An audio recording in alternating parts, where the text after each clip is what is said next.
এত পরিমাণে আমরা গালি খেয়েছি, তারপরে তো দর্শকের সাথে আমরা ছবি তুলি।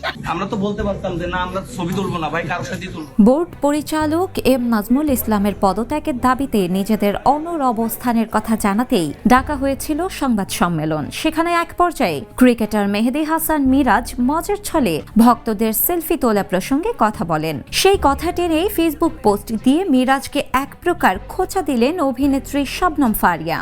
আমরা তো বলতে পারতাম যে না, আমরা ছবি তুলবো না ভাই, কারোর সাথেই তুলবো। সংবাদ সম্মেলনে কিছুটা আবেগপ্রবণ হয়ে পড়েছিলেন মেহেদী হাসান মিরাজ। ক্রিকেটারদের নিয়ে দর্শকদের কিছু ভুল ধারণা দূর করার চেষ্টাও করেন তিনি। এরপর শেষ দিকে তিনি বলেন, আমরা যে দর্শকরা আসে এত পরিমাণে আমরা গালি খেয়েছি, তারপরে তো দর্শকের সাথে আমরা ছবি তুলি। যে দর্শকরা আসে তাদের এত পরিমাণে গালি খেয়েছি, তারপরও তো দর্শকদের সাথে আমরা ছবি তুলি। আমরা তো বলতে পারতাম যে না, আমরা ছবি তুলবো না, কিন্তু সেটা কখনোই করি না। দর্শক আসলে ঠিকই জড়িয়ে ধরে ছবি তুলি। আমরা আজকে আমি মেহেদী হাসান মিরাজ। আর সেই কথাতেই মেতেছেন শবনম ফারিয়া। ফেসবুকে পোস্ট দিয়েছেন, সেলফি তোলারও খোঁটা দিল।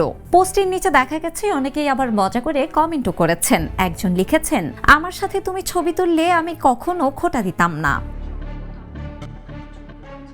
শিলা ইসলাম, দ্য নিউজ।